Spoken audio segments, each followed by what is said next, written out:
Hello, this is Rachel Schellsmidt, interviewing Stephen Tan on September 10th at 8:06 p.m. for the Voices of SMU Oral History Project. This interview is being recorded using Zoom, and I'm located in Mansfield, Texas, and Stephen Tan is located in the Philippines. Philippines, that's right, Manila. Okay. Without further ado, we'll get into like a couple of questions. So can I, before we get into your life at SMU and post SMU, can I ask you about your life before SMU? When and where were you born, or what was it like growing up? Things like that. Sure. Yeah. Hey, Rachel. It's great to be here. Thanks for the opportunity to just be a part of this project. I always tell people I'm culturally confused. I was born in the Philippines. I'm ethnically Chinese, but I grew up in Texas.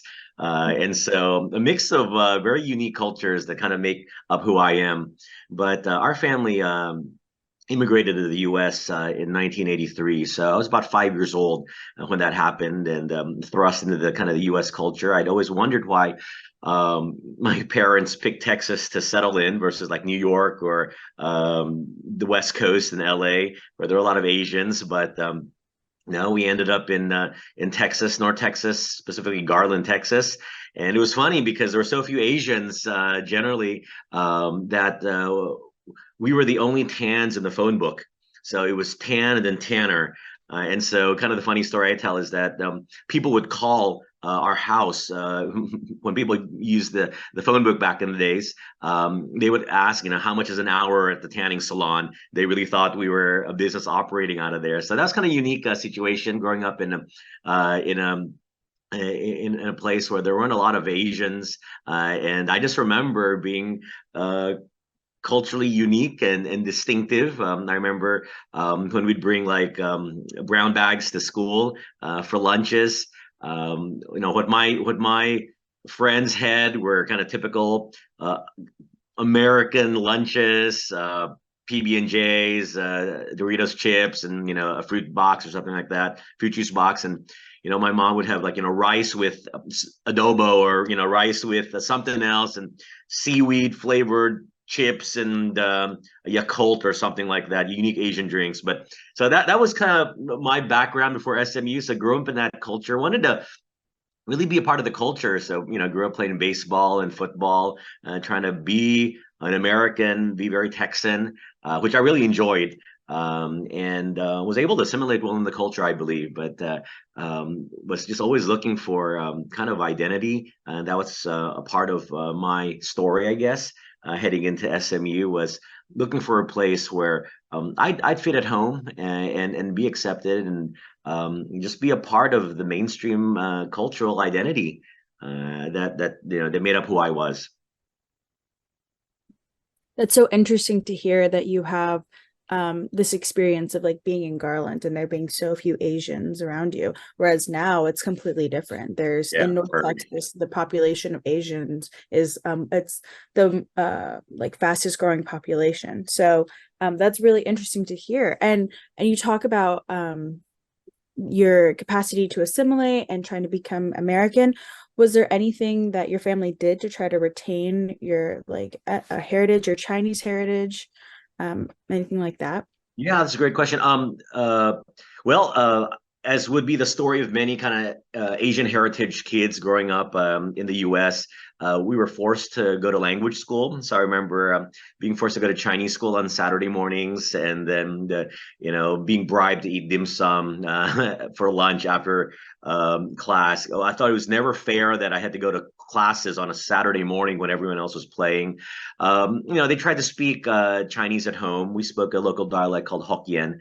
Um, and they tried to keep that up, but it was kind of a losing battle because we'd answer them back in English and they tried to pretend they didn't understand English. But since all the siblings all spoke in English, that's kind of the way it went. I think part of that was because having come at the age of 5, I had an accent, and I remember being made fun of for having a very thick kind of a Filipino Chinese English accent, and it was kind of unique in that sense.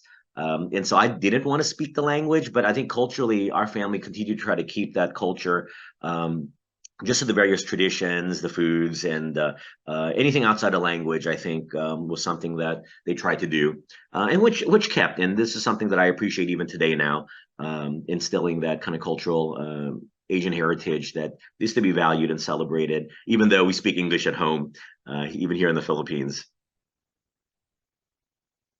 Yeah, I think that's something we are seeing across a lot of like the interviews and a lot of things I hear from other alums is if they have their parents wanting to enforce like a strong sense of their ethnic identity, it's difficult because of the external environment. And so the that like kind of subconsciously pressures you into not wanting to like be like keep with your cultural ties.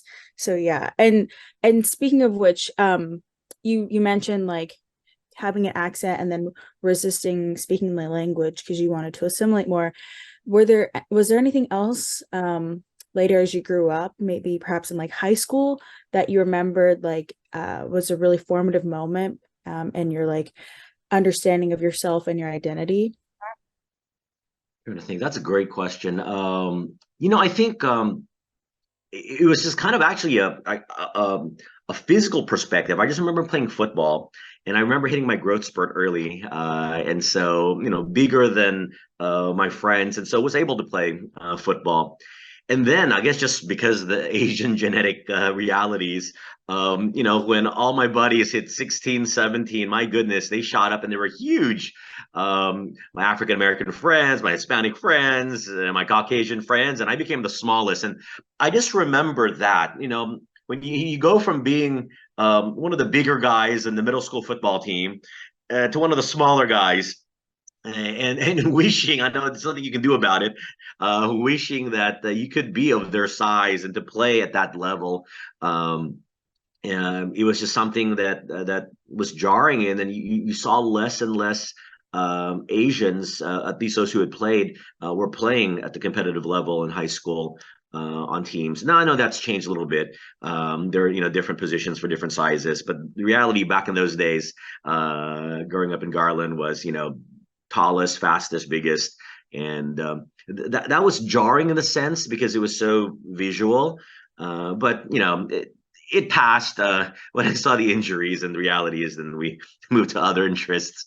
And Yeah, so that's kind of one moment that I would remember. Not I didn't really experience any racial injustice or any sort of being picked on or bullied. It was pretty inclusive in that sense, and maybe a part of it is because being part of a sports team that is multi ethnic, you kind of got the coverage. I get the typical "you must be good at math because you're Chinese" sort of thing, and people would cozy up and try to get some help academic wise, but those are all assumptions, and it wasn't bad or anything. It was just it was minor compared to what I hear about today, but it was a pretty nice culture to be, admittedly, growing up in Garland, and then Plano, and then North Dallas. Yeah, and I think that perspective of like it was just jarring to you because not because of anything anyone was doing wrong, just because of a sheer lack of representation. It was just like how the cards were um handed out. And so um whenever you I did you ever like seek out representation after that? Is that one of the factors that led to you like choosing SMU? You mentioned like wanting to find your identity. Were you when you were hoping that SMU would provide that like representation where you could like see yourself and the population there? That's a great question. Yeah. One of the things I would do was, try to seek out people who look like me. I think that's very natural. And whether it's hanging out with more Asian friends, or growing up in an ethnic church, where there were a lot of people who look like you, there was a sense of comfort there. But then realizing and understanding that. We were underrepresented in many ways. Actually, it's funny because I do remember a moment now where I was told by the admissions counselors as we were looking at various colleges, and looking at the scholarship programs. I said, "Wow, there's a lot of these minority scholarships available for Asia, for Asian Americans, right?" And I remember the counselor saying, "Well." Yes, Asians are a minority, but when it comes to academic matters, Asians don't count as a minority. And I'm thinking, what? Uh, how does that work out? And I'm not getting into a debate about affirmative action or anything like that, but that was jarring. Now I remember it. And so we are classified as a minority, but in areas of academics or representation in university institutions, and I'm speaking from a non-academic person or not in administration, but was told that this is something that you're just part of the majority in that sense. And like, we're not going to get into the details. I can't speak on sociological issues, but yeah, that was something that was something I had to work through. I'm a minority, but not. If that makes sense.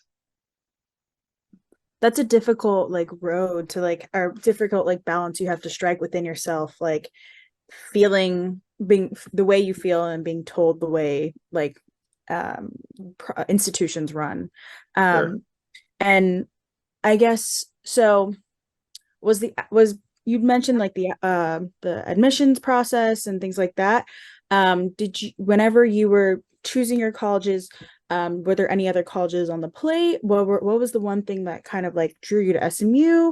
Was there something like else that you, another university that you dreamed of going to? Yeah, yeah. Thanks for asking that. So, quite honestly, SME was not number one on my list. A typical Asian, after moving from Garland to Plano, competitive school district. Just generally someone who was quite driven and had worked hard. The dream was to go to an Ivy League, and looking specifically at Cornell University up in New York. Anyway, my parents, being typical Asians and immigrant parents, were afraid to let me go so far away. And so, since they were helping with college education, and since there's still strong ties to the family, they said, "Hey, Stephen, you have all the choices, but you've got to stay in a university in Dallas and Fort Worth." So I'm like, well, there's not a lot of choices in Dallas, Fort Worth at that time. And in around 1994, there was UTD and there was SMU. And so, no offense to the comments and the UTD folks, at that time, UTD was more of a graduate school. And so SMU was the one and only choice. And I had to deal with my parents. I said, parents, if I can prove myself that I'm responsible, can academically achieve, and whatever else, would you allow me to transfer to the schools that I get into in the Ivy Leagues? And that was kind of a deal that had worked out. And so, well, I got into SMU, and when you're driven with motivation to go to another school, which is kind of funny. Um, uh, you do well, and I forget the details, but I think that first year I graduated with either the top or the top two GPA for SMU. And so I said, here, after the first year, I said, parents, here it is. I've proven to you that I'm responsible, and I'm not going to party. So I'm going to go off to Cornell. And I remember taking a college trip to Cornell, and somehow, I don't know, maybe I wasn't doing my research. I thought it's in New York City. And I didn't realize it was in Ithaca, New York. It was the middle of winter. I got off and I'm like, it is bone chilling cold here. It's all covered with snow. Beautiful campus, but it is depressing up here.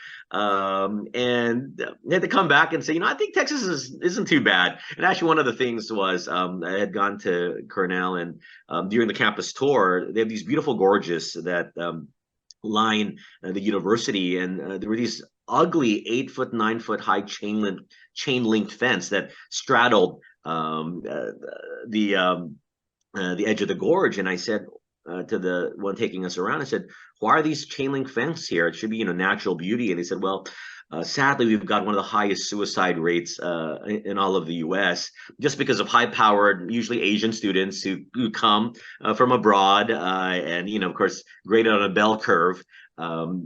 They can't. It's hard to compete. Someone has to get a B and a C and or a D, and they struggle with that. And unfortunately, with mental health, not so recognizable back then or acknowledged." Um, And I said, I don't think this is the place for me. It's depressing. It's cold. I mean, it's a great institution, but it was just that experience. I came back and said, I think I'll stick with SMU. And that Yeah. kind of changed my perspective. And I came back with a renewed sense of, all right, I'm going to be here for the next 3 years. What can I do? I love academics, but I'm not kind of the brainiac sort of person. What can I do to get involved? And I'm not trying to segue. Me, you have other questions, but that's why SMU was a place that I said, okay, if I'm going to be here, I'm going to love this place. I'm going to make this my home. And it actually began with being a commuter student. Again, being typical Asians or from an Asian family, you want to save gas.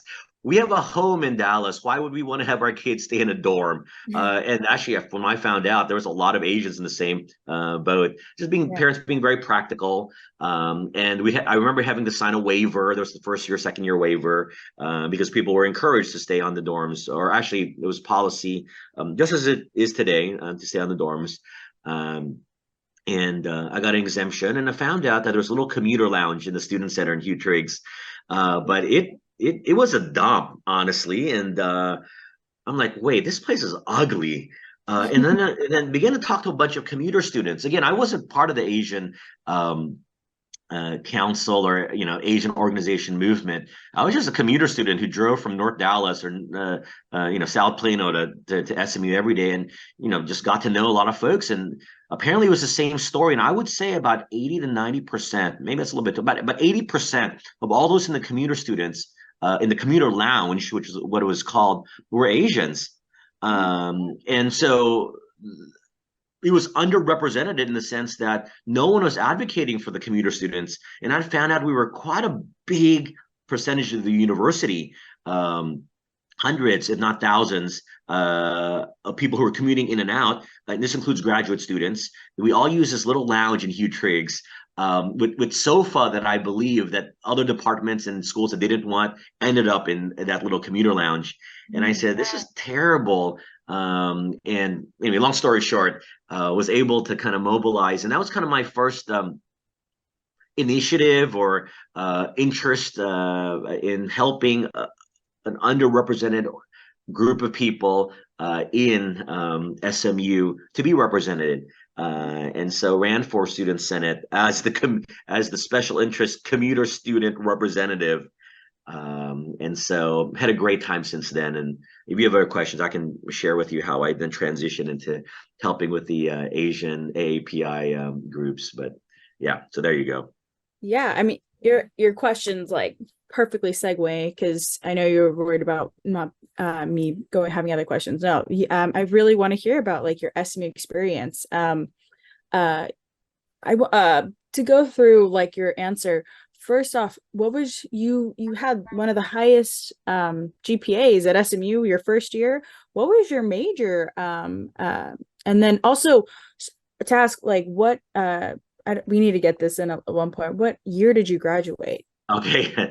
I graduated in 1998. 1998.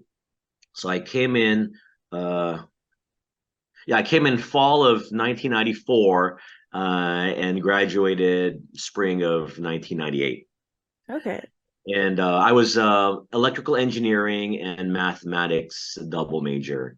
And so, yeah. Uh, Difficult majors to have the highest GPA in. So I think it's four, but yeah, I mean, I was motivated. I mean, motivation was to get out of SMU to prove to yeah. my parents that I could go to another school. But it was just one of those wonderful things. I was talk about my engineering experience. It was a wonderful, looking back, I actually career-wise, and we're jumping ahead 4 years later. Looking back, I appreciated greatly the academic offerings of SMU to be able to double major, to be able to have small classes.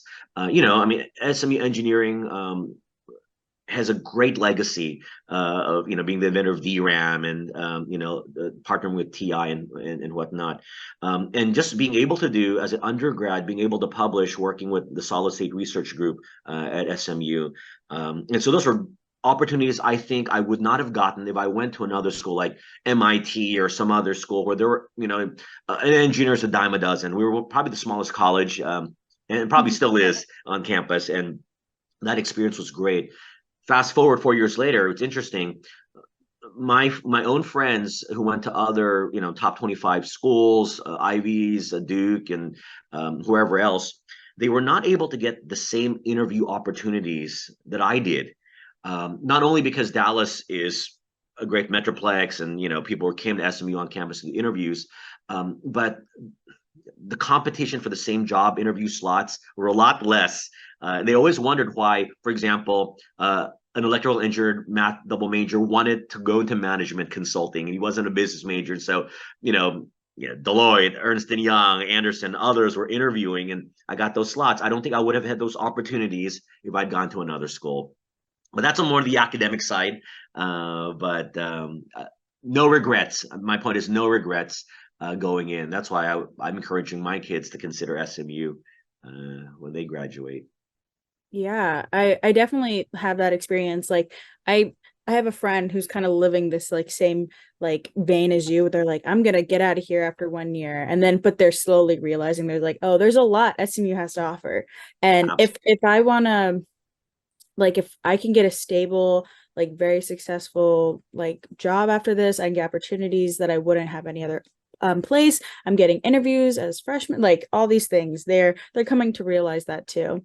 But on the vein of like similar experiences to you, I also am was a commuter my first 2 years, and I got the exemption and all of those things. And you mentioned like your activism for the commuter students and becoming SMU senator. Can you tell me more about what Senate was like back then, where you stood in terms of like the composition of SMU or SMU Senate, like ethnically, like were you, how did that look like for you? Yeah, that's if I remember right, and it wasn't very representative of the underrepresented or the minorities, the ethnic minorities, or I think there was like one graduate school senator, one Asian, one African, one Hispanic, and that's about it. In a student senate that was well represented by by all the other schools, the Greek life and whatnot. So it honestly wasn't very diverse. I mean, wonderful people, of course, great people, and um, uh, welcomed me. In fact, to give space to someone else, I actually then switched over to running for the engineering senator out of SMU to open up another position for someone else to be able to get in. But other than that, I think it served its purpose to get recognition. I remember going through the appropriations and budget process. I'm not a business major, and all I simply said was, "Hey, we need money." I remember that the first thing we asked for was just a couch, and I'm like, "My goodness, why are we advocating for a couch for the commuters to sit in?" But hey, it was a good process to teach about what activism looked like, and you got to ask. Your voice has to be heard, or no one's gonna. If you don't express the need, no one knows. It's just not something they think about because they don't sit in your world. And just having desks, but wonderfully, the student senate funded those things, and then we would continue to ask for more things. And I think just working through the legislative process, I know it's student senate, but it was still a process, and befriending. I mean, like it is in real politics, befriending the student body president and others, and of course, people like Arlene Manthe, Raj, and just the people up in the Student Activity Center are just amazing to shepherd us through this process. So, Student Senate was tough at first because they didn't realize exactly what were the needs. But I just remember, I don't believe I ever got denied any of the requests. It was then having experienced Senate in that sense was then able to help a lot of the AAPI organizations to also go through the process to tell them about what appropriations and budget looks like and how there's actually funds allocated that people didn't know about. I never was student body president, but again, not to brag, but to show you that the rise. I was able then to be senator of the year by the time I graduated, just to show that if you kind of work within the system, which is actually at least an SMU quite generous in its allocations and appropriations. I think that's unique for a lot of schools. If you can work within the system, and you'll be able to actually do quite well. And things may have changed after these 2 decades, more than 2 decades, but that was the experience I had back then, and I walk away with a very positive experience and memories. Yeah, your legacy as like the commuter senator definitely carried on. Now the commuters have their own lounge and bows. I think I mentioned this to you last time we met. They're well represented. I know my experience as a commuter was great, and yeah, like I feel like it only got better because something that you did was presenting the needs of the commuter students. Um, and you briefly touched on like the AAPI groups that you were part of. Was there can you tell me about like any other extracurricular activities that you did? I know I don't think you did Greek life, but was there any other clubs that you were involved in besides Senate and AAPI groups? Well, let me talk just a little bit about AAPI and how I got involved, if you don't mind. Actually, it was a woman named Champu who was able to.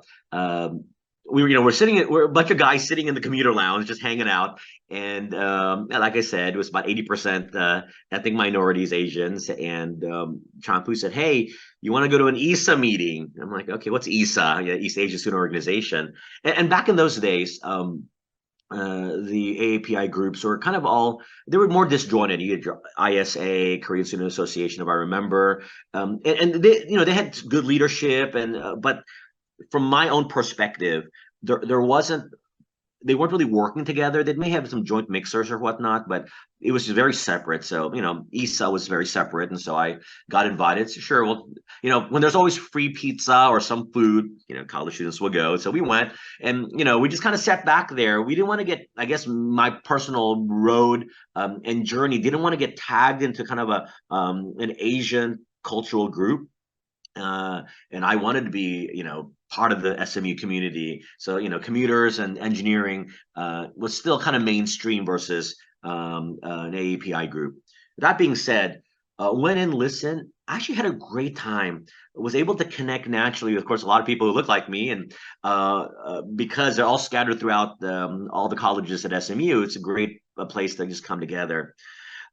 Fast forward, one of the things that as we got involved in ESA was the need to kind of pull everyone together. There are kind of two things: to pull all the organizations together, to strengthen what we have, what we call Asian Council now, to serve as that voice for all of those. And that was important because I saw what could happen with the commuters. Let's have the same thing with the Asian American groups. That's the first thing. The second thing was trying to get these groups more mainstream and being recognized and not being, kind of put aside as, hey, great, we've got this group on SMU. It serves kind of our status quo needs, but they're not really involved. They're not. And so one of the things a guy by the name of Pete Shipman and I from Oklahoma were able to kind of think through was, okay, let's be relevant. Let's kind of make noise. Let's make a name, and let's get plugged in with let's get plugged in with all the intramurals. And so I mean, there's some great athletes. And that's the thing, great high school athletes are not, walk on or anything like that, but who are students at SMU. No one had ever invited them. No one ever kind of called them to be a part of this. But, instead of just being the kind of the Asian cultural context group to learn more about Asian culture, it's, hey, let's show that we are also part of the SMU community. And of course, you know how sports are big in Texas and SMU, and we've got this huge, great intramural program. So we just fielded school-wide intramural teams and all the sports that were available. And this was not something that had been done from what I understand before. And long story short, we won two school-wide back-to-back intramural championships, and our names were, Isa, at least Isa at that time was had their name on the plaque. It was, from what I remember, Greek, Greek, Greek, Greek, Greek, and then two Isas, and then Greeks. To the extent that I know some of the Greek life folks weren't happy that we the non-Greeks came, that they had to split the division, if my memory serves right, to now having a champion for the non-Greeks and a championship for the Greeks. But that was cool. I think that legacy, whether that was acknowledged anywhere, was something unique. Never before had again, from what I understand, had an Asian American group won anything. But what that did was, as we were, playing softball or bowling or golf or tennis, we were able to interact in our cultural context, in the uniqueness of who we are as Asian Americans, to be able to interact with the mainstream population at SMU and have them respect us. Have them, I mean, yeah, there was some in the heat of the sport, people rag on each other, but it just, in sports, when you do that, you're actually tipping your hat to say that your competitor is of the same level as you. And they were actually scared. I mean, there were people trying to say, I was the pitcher on the softball team. And they were discussing strategies on how to hit my balls or anything like that. It was, and we weren't doing anything special, but that was the level of fear in terms of losing to us. I mean, Greeks losing to Isa. So, I mean, a lot of Greek friends, love them. But it was just a unique experience. So, I think that sort of experience led me to at least see the importance of Asian Council, to kind of bring a unified voice for Asian Council. Excuse me, for the Asians at SMU, to the point where we were then able to field candidates for homecoming, to have a float, to have a parade. I think that still happens today. I hope it is. I'm not sure, but I can't remember if I'm the first or the second. I'm not sure, but yeah, I was one of the candidates for homecoming. And again, it was a fun experience. I'm not a beauty pageant sort of guy. This is one of those things where I was like, hey, Steve, could you do it? Sure, I'll run for it. I don't think I'm going to win. And I mean, this is SMU. We never even made top 5. Again, from what I recollect, I don't know the Asian history of all these organizations prior, but I was told that, don't set your sights so high. You'll just, if you don't make top 5, that's fine. You won't make the field, at least you're represented. Well, to my surprise, made a top 5. Went to the Cotton Bowl to represent as one of the homecoming courts. Again, I think about it now, it sounds silly, but I think it was really neat to have someone that looked Asian on the field at a traditionally Southern school. And then, to my surprise, it was first runner-up. Lost only to the student body president, Chad Wetzel, is a good friend of mine. So, yeah, it was just a great, neat experience. And I didn't go out trying to be the face of a cause or anything like that. But just hopefully that with these experiences of a guy who didn't want to be at SMU, ended up loving SMU, contributing back to SMU, that experience is something that I hope other people can take away and say, hey, you know what? We too can have a great experience as an Asian American at SMU. So that's more than you asked, but that's why I want to touch a little bit on the API. Incredible. It's incredible to hear that you are probably one of like the founding reasons for Asian Council, in the even though you didn't like seek out to create like an official Asian Council, you sought out to bring together all of the like AAPI individuals. So was ISA did everyone compete on ISA together? Or yeah, it was kind of odd. Well, I mean, what we did with ISA, because again, my memory from a few decades ago isn't as sharp. I wasn't sure if Asian Council was already formed or had formed during my 4 years there. But back in those days, I mean, KSA wasn't talking to ISA in that sense. I mean, we had kind of commuter friend. The glue was actually the commuter lounge. It was funny. It's the commuters, the Asians and the commuters, who were part of these separate organizations. And so they'd come in and say, and it'd be like, hey, ISA's meeting, got free pizza. You want to come? So we'd all kind of go. Issa's having this little mixer. You guys want to come? But it was hubbed out of the commuter lounge again, because 80% of those in the commuter lounge were all Asians, East Asians, Southeast Asians, South Asians, and the mix. Even the Japanese, I remember. There were some Japanese students who were there. I'm trying to remember there was a Japanese student organization or not, but what was neat was we said, okay, East ISA traditionally is Southeast Asian, maybe Chinese in the organization. People with like Tier and others who were part of this organization did a great job. But again, the point was, wait, but in the area of sports, why don't we just have our Korean friends come and join us? Why don't we have our Thai and Hmong and Indian friends come and join us? Now, if they fielded a team, we didn't, of course, recruit from them, but we wanted to use ISA, if I remember right, to bring this an opportunity to show that we can partner together, and everyone has different skills, and if all the skills are brought together, we could actually win a school-wide championship. And so, even though it was the ISA name that was used, the conceptual idea was, if everyone was serving if everyone served under an umbrella organization, we would show that the little voices actually grows to be a shout. And that was neat. So I don't know if that makes sense or not, but so it came out of ISA, but it's kind of unique, the story of how kind of that commuter lounge was the springboard, I believe, to a lot of the Asian American. So it was, yes, the student activity, the SAC office was where the hub of Asian American organizations officially were supposed to come out of, but all the meetings and all of the conversations were at the commuter lounge. And then by extension, Hugh Triggs. That's incredible to hear. I think like it's so inspiring to hear, as someone who like knew AC as this like permanent, super fixed thing, to know that it wasn't always like that, and someone had to do it, and the fact you and your group of friends, your commuter friends, being able to do it is like, that's an amazing, wonderful, inspiring thing to hear. As someone who benefits from Asian Council as it stands today. That's great. Yeah. No, it wasn't. By the way, it's just not me. I mean, it's funny. People like Champu, Tier. If you go down the names of the list of the people, Sonia, Shanaz, you go down the list. They're all commuters. It was kind of a funny thing.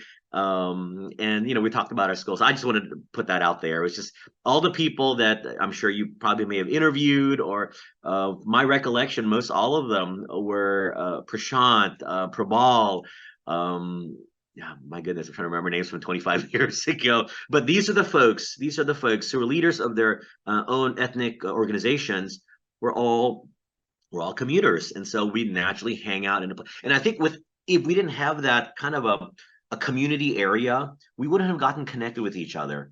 There was another subgroup that was over with the Women's Center, people like Quinn, people like Lisa, but again, we got connected to them because they'd all hang out at the commuter lounge also.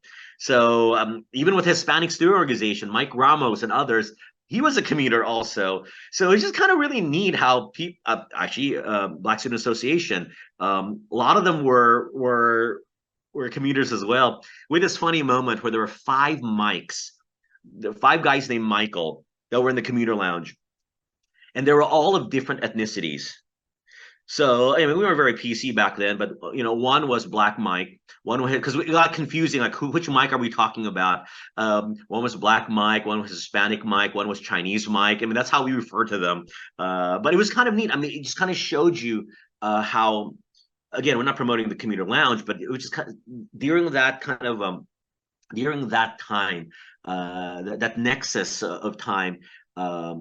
All of these groups are able to interact. Again, it's a lot about connection, right? It's a lot about friendships that develop organically. And once those friendships organically came together, what happened? Luis Escobedo and some of these other guys, when it came together, then the organizations were able to talk even more organically, I believe, than something coming out of the SAC office. Because up there, you feel like, well, here's Greek life, and here are these organizations that are so much bigger and have so much more history than your kind of newfounded organization. So you don't feel that you've got a voice, and so that's why although we hung out in Raj and Letty Garcia's office and others, the things that happen, the fun talks, the what's the word, the connection talks, the helping each other talks, happen actually in that lounge.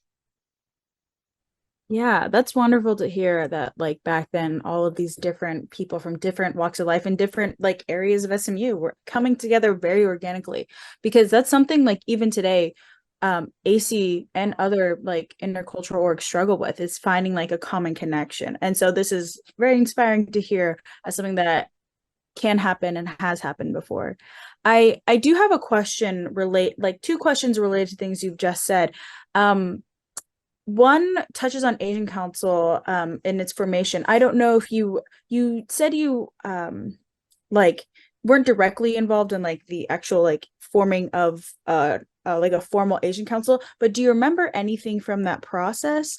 And two, you also mentioned the Student Affairs Office. Were there any faculty or staff that um were helping you in any way? That could have been in the formation of AC or just in your everyday life, or people who were just like a shoulder to lean on.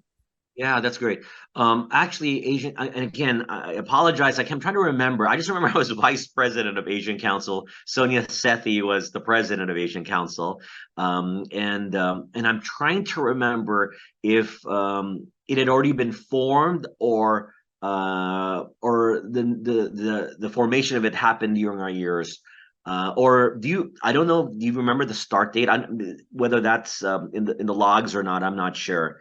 Um, but from what I know, well, from what I can recollect, is that Asian Council back then was weaker in its since it was supposed to be the umbrella organization for all of these AAPI organizations,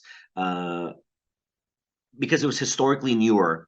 What happened was it was just kind of a I hate to say it was kind of a throwaway organization in the sense that these established organizations like ESA and other ISA had their historical roots for years, decades, perhaps, and Asian Council wasn't as relevant because it was like another hierarchy.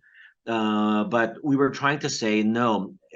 Asian Council or AC can serve as a voice for these Asian American organizations on SMU campus, because again, speaking with united voice versus individual voices, um, granted you more voice. I know it's a lot of voices, but that's the reality. And actually, I saw that in Student Senate again.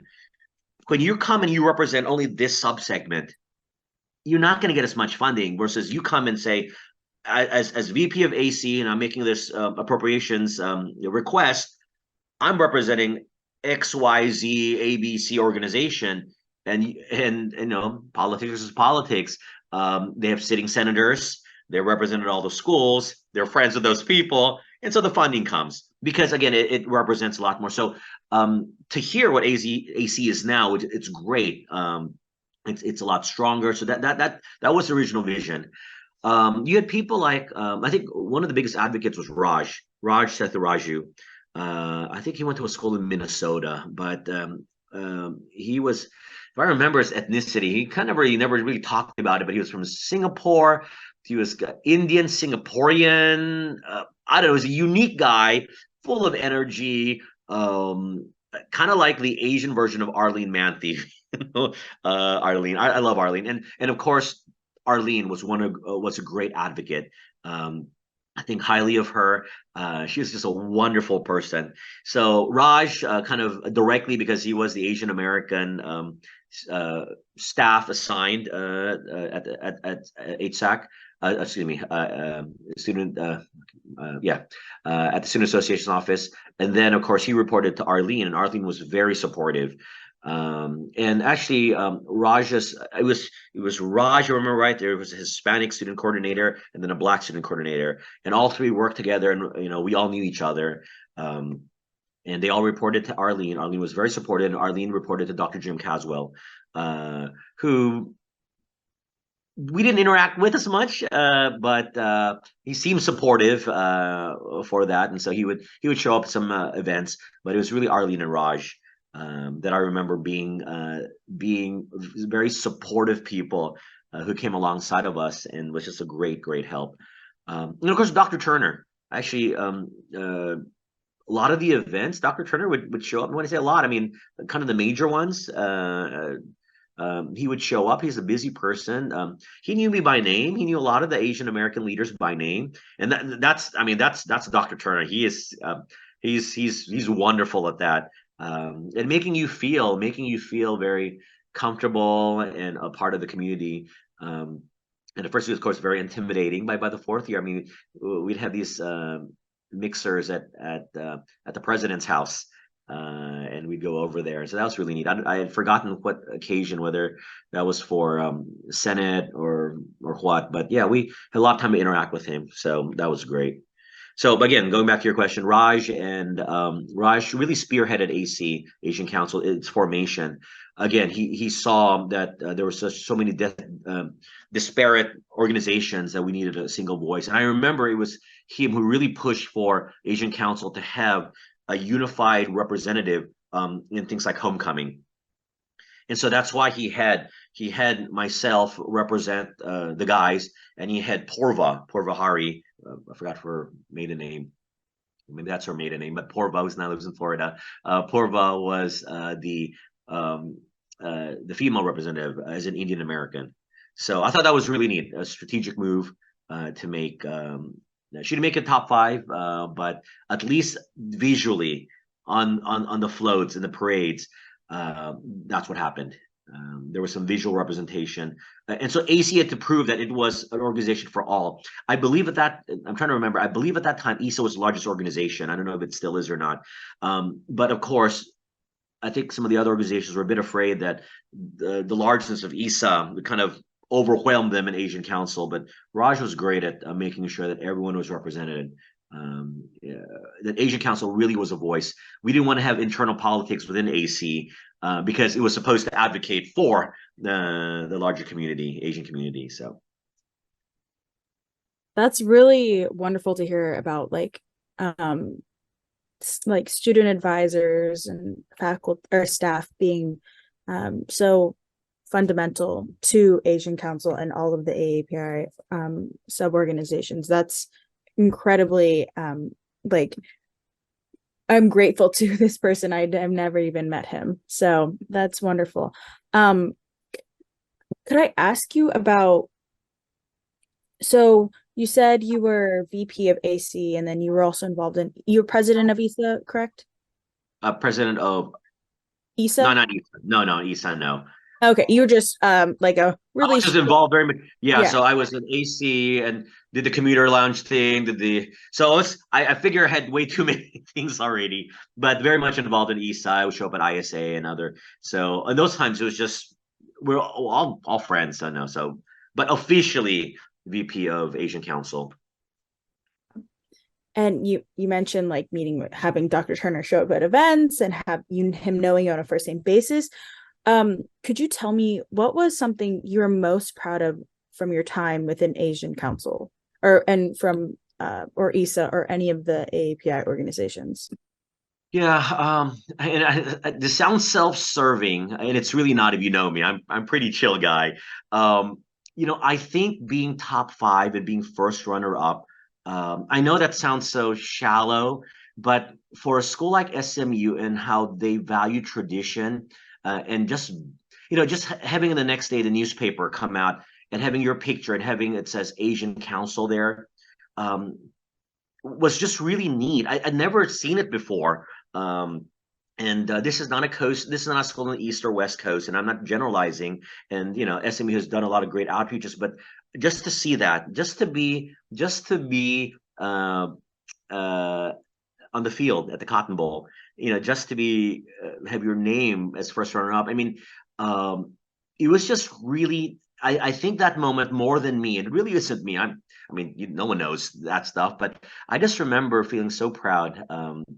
Of course, family being proud of me, but me being proud that there was such representation for a traditionally Southern school, and where the ethnic mix is not necessarily. I mean, Asians are a minority of minorities, and then what happened after was that these people would just come up to you, student body, just random students, and said, "We're just so proud of what you represent and what's happening at SMU.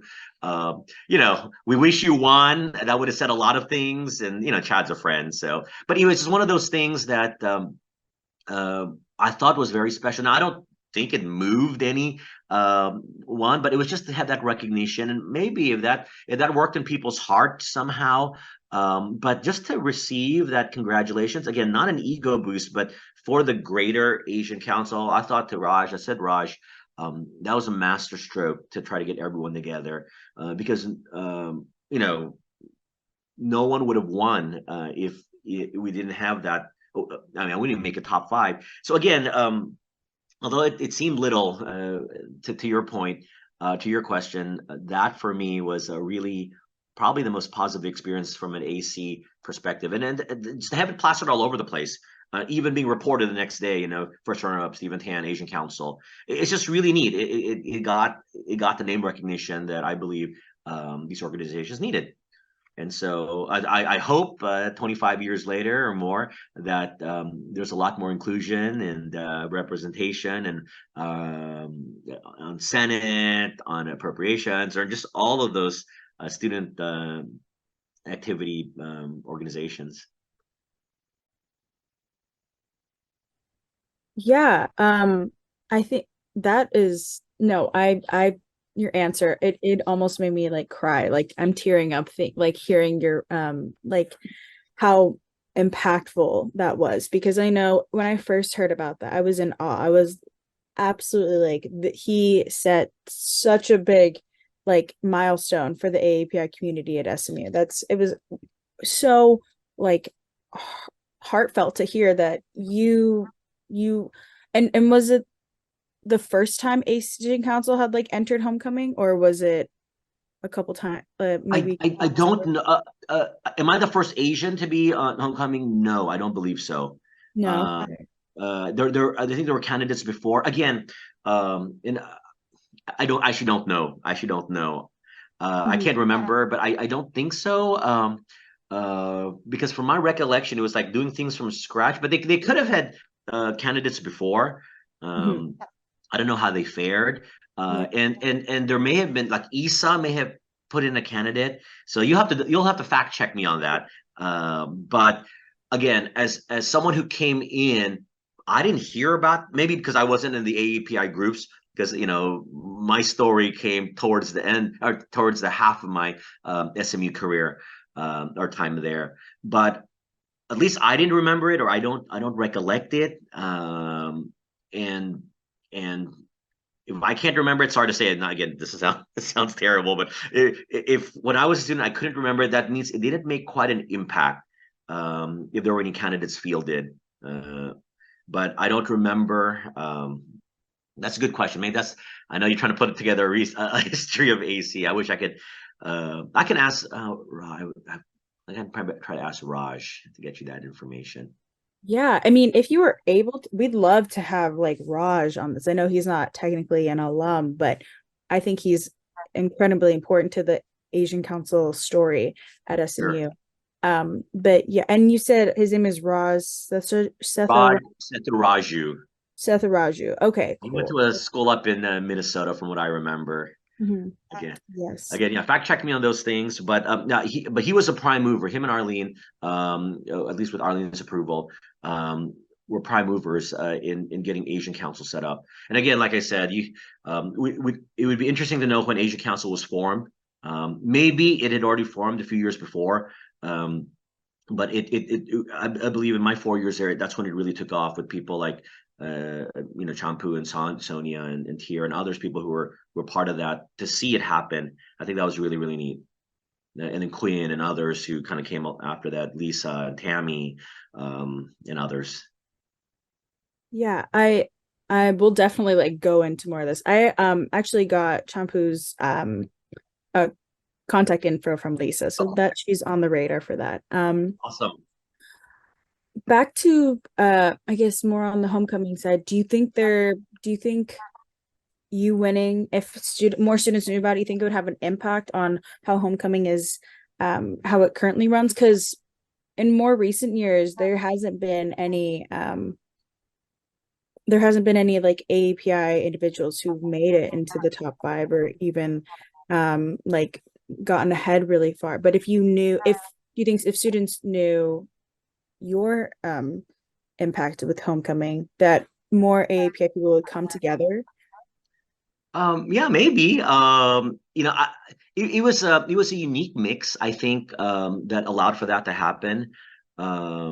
This is, I mean, I'm not sure how homecoming is set up, but of course, it is popularity. That's kind of the base from what I remember. It was a voting, it was popularity, and because I was in a lot of worlds, I was in the engineering world, or the engineering school world, the commuters, and of course with the Asian Council and API groups, there were three kind of natural voting base, if you want to make it sound political. But then I think uh, after, from what I remember, there was also an interview.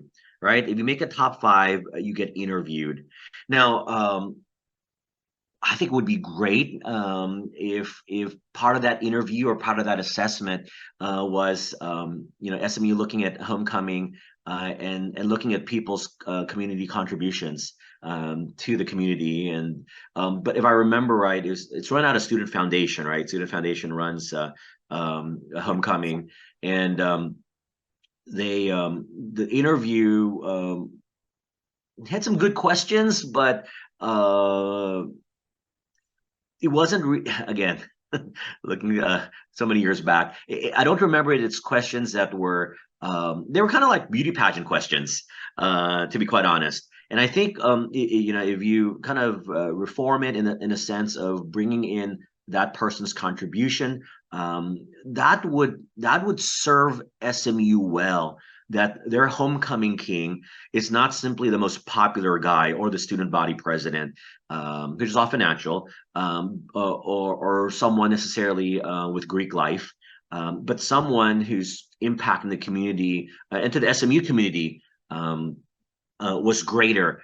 That would show that would go a long way in moving it past traditionally a popularity contest and maybe diversify things. I'm not trying to say that there aren't people who are deserving who are Caucasian or whatnot. I mean, there's wonderful people, friends of mine, but I think it would have been really neat to have that diversity. So maybe change up the qualifications, whatnot. Would love for an Asian American, someone with API background to make it back to the top five to stand in that field. I think that would be awesome. Um, I think they can get motivated. Again, I don't know what the demographics look like today in terms of how many, but that's a good way for the organizations to come and rally together and and support this. You need unifying events. You need unifying activities that will rally the community together. Yeah, I think homecoming still as big. I mean, that's the whole process of the king and queen. Is that still pretty big on the SMU Yes, campus? it is very big and very integral to the SMU tradition. So, Okay. so, um, you talked about like unifying projects as being like the core of how to like rally and create change. Are there any projects that you were like coordinating or working on, or just even looking to start that you didn't get to see to come to fruition? And if so, what was that like? One of the things that, at least towards my last year, the fourth year, one of the things is what can we as Asian Council or just even as Asians also do to get into the mainstream organizations of SMU community life. That represents us. And one of the things that had just started, that was a part of, was something called Mustang Marauders. I don't know. It was like a spirit organization. It was just getting people to go to games. SMU sports has always been kind of up and down. We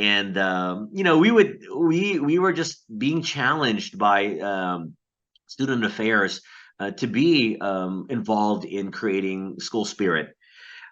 The thing is, if you want to be part of the change on campus, you've got to be part of being the cultural influencers. So, if you're going to bring, if there's a movement, for example, like Mustang Marauders to create school spirit, well, you have to be, the pictures have to represent, right? So the things that people see have to represent the community, and it was very typical that Asians, again, generally, they're always supposedly the folks who are always in the library studying, getting an education, getting out. They're not viewed as being integral into SMU spirit life, athletic life. And so I just remember that fourth year, going to a bunch of games, sitting in the front row at Moody, at it wasn't called Ford Field back then, but just going to the football games, and it turned out to be a lot of fun because you interact with a lot of the other people who are being tagged as part of the Spirit group. And I would have loved seeing that. I don't know if it happens as much. But just having, like, I see in other East Coast and West Coast schools where you do have a lot of the Asian students support things like sports and non-traditional events, that would again get people into the forefront, AAPI folks into the forefront of SMU, what's the word, visuals, SMU perspectives, and just be part of the narrative of when people talk about stuff. And I know Saki's a journalism major, but I think that makes a lot of sense. If you're not seen, reality is you're not relevant. If you're not heard, if you're not seen as someone who's pigeonholed into an advocacy, then they're always going to place you in that advocacy, and not think that you're more than that advocacy. I don't know if that makes sense or not, but that's why I really felt I needed to make that transition from commuter to engineering, because I wanted to represent the engineering school, give up a place for someone. It was I forgot if it's Dana or someone else that took over, but then it gave an opportunity for others to represent. But at least if you're in the mainstream, you can be seen, and when you're seen, people say they're identified as part of the community. We're no longer the silent majority or silent force at SMU. Yeah, that's incredible to hear. And yeah, I think SMU would agree, wanting not just AAPI students, but all students to kind of engage more with the athletic department. So I think that strategy would be really helpful and something I would recommend AC do. And so we've talked about like your time in SMU and what you've accomplished and things like that. How would you like to be remembered for your time at SMU? How do you tell your legacy to your kids who potentially are coming to SMU for college? It's a great question. I would like to be remembered as one who in their small way made an impact, not as a person who didn't go to SMU to be a world changer. I know that's kind of the tagline there, not to be a world changer, and yet telling people that SMU and the environment at SMU challenges a person and gives them the opportunity to be world changers, and just by little things. And sometimes it's a coincidence of factors that cause you to be that person, and that's what happened to me at SMU. I wasn't a student leader coming out of high school. I didn't get a Hunt scholarship. I wasn't, the big man on campus or anything, coming in and strutting into SMU with chest out saying, okay, I'm going to advocate for this and this is going to happen. But when you see small changes happen, it snowballs. And so the guy who helped people understand that small little changes, daily changes, allows perhaps a movement, a snowball to happen as well. So yeah, I mean, I'm trying to remember actually second to getting an M award, which was a great honor. It was just so neat to be be invited back as an alumni to sit on some committees to help choose the next VP for Student Affairs and getting that voice there. I think that was neat. That I don't think that would have happened if I didn't have the experience I had at SMU. So um, once you're remembered like that, I hope that student leaders, especially, will come back to SMU and try to make those changes and try to make an impact and help the community. Because I can thank you for the privilege. I'm so glad to be able to do this. It's been years. I live in Asia now, so it's been years that people have asked me about my story. But whenever I go back to Dallas, as much as I can, I love to be on campus and just to see what I can do in little ways to help the SMU community. Yeah, and we love having you on campus. So whenever you're here, we'd love to welcome you in any way we can. Um, Speaking of SMU's tagline, World Changers, how have you been a world changer since you graduated SMU? I know you said like a lot of things have happened since you're in Asia now. And so what Yeah. is if it's not too much to like go over that course since SMU graduating SMU until now?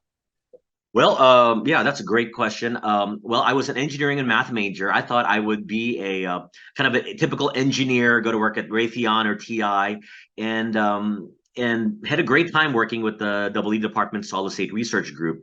And I thought I'd do that. Then I realized towards the fourth, excuse me, the fourth year, I really enjoy people. I love talking to people. I don't want to get stuck into kind of a routinary job.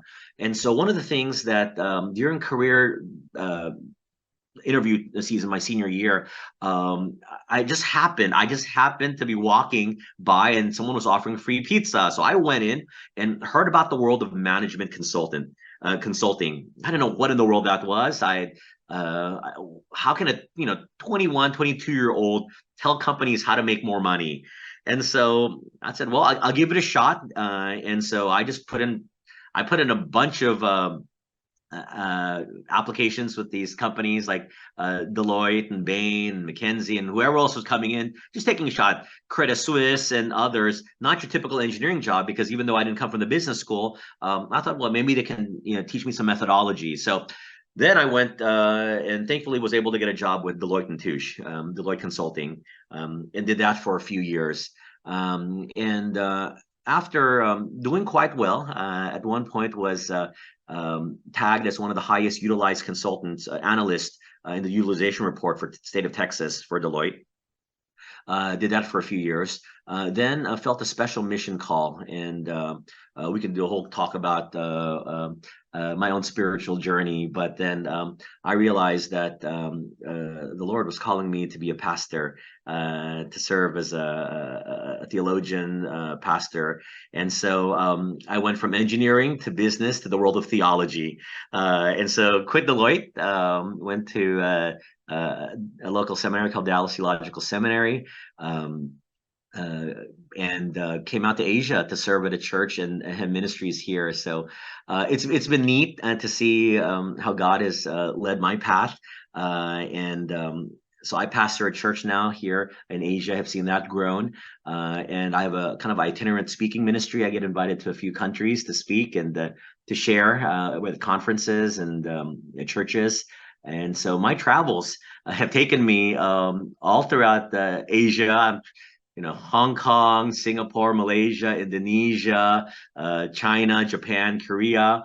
I've had opportunity to be invited to speak in Europe, in the Netherlands, in Belgium. My travels have taken me, I've led kind of study tours and have taught in Israel, Jordan, Egypt, Italy, Greece, Switzerland, Austria, the UK. and then probably been to 48 out of the 50 states. So it's been really neat. I've had a colorful life since then, but I'm here in Asia now because I feel like this is where my calling is to be in Christian work here. And I serve in a lot of NGOs. And so again, one of the things is, yes, I serve in a church as a pastor. I have this itinerant ministry going kind of around the world. But it's also neat because I serve in a lot of NGOs, community transformation groups, helping the impoverished with CCT and helping with literary translation and education with Wycliffe. And serving on several boards of institutions of education and whatnot. So that's all developed out of my time at SMU, actually, honestly speaking, because again, I came out as a typical North Dallas kid just to get an engineering degree and get an engineering job, and then that's it. Never expecting, like I said, coming in to be in student organizations and knowing about advocacies and fringe groups and things like that. So that's kind of moved on into what I'm doing today. So Yeah, it's been you definitely sound like the pinnacle of a world changer, traveling to almost every place in the world. And I was just gonna say, it seems like such a full circle moment to going from being an activist in your school to being an activist in the world. So I think like as hearing that like your path from SMU to now is it's like it comes back around. It's all coming back around. So that's wonderful to hear. And it's wonderful to hear as a prospective graduate, knowing that like the thing I will take away things from SMU that will shape me forever down my path. So that also is inspiring to hear. Um, is there I don't have any more questions, but is there anything else that you think I might have missed or something you'd like to further discuss? I'd love to keep talking because you have so many like wonderful gems to Thank you. I not really, but you can always follow up with any other conversations. But I just want to say that I SMU was not only life transforming, but it was life shaping in terms of in molding me into the person that I am today. And I'm not saying that because this is not a recruitment video or anything like that.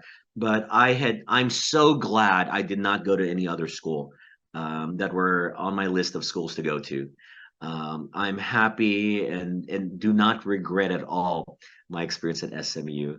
And although people here in Asia may not know SMU, actually there's another SMU in Asia that people always get confused. It's Singapore Management University, so they get that SMU confused. But when they do ask about the university, my life experience, I'm taking SMU to Asia in many ways, in places I go, because they want to ask, what was the university? Where was the formative years of your life? And how did that come about? And I'll tell them stories about what happened at SMU. So many life stories, and it is a humbling experience.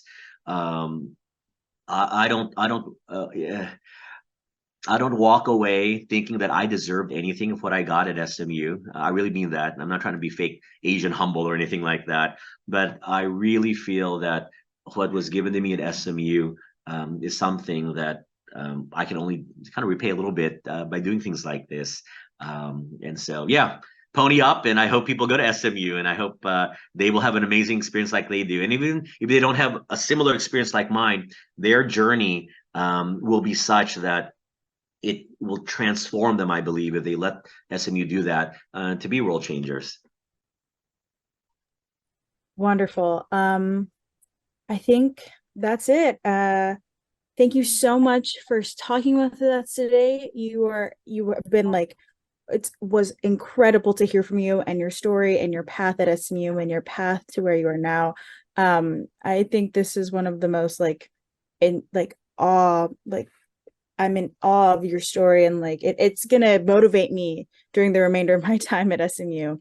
And, Um, and I'm glad what you're doing, Rachel. I mean, you are the legacy. The fact that you're an Asian count, you're doing what you're doing warms my heart, honestly, because the fact that it can continue and carry on, people like you who advocate for these things, kudos to you, and all the best. Thank you so much.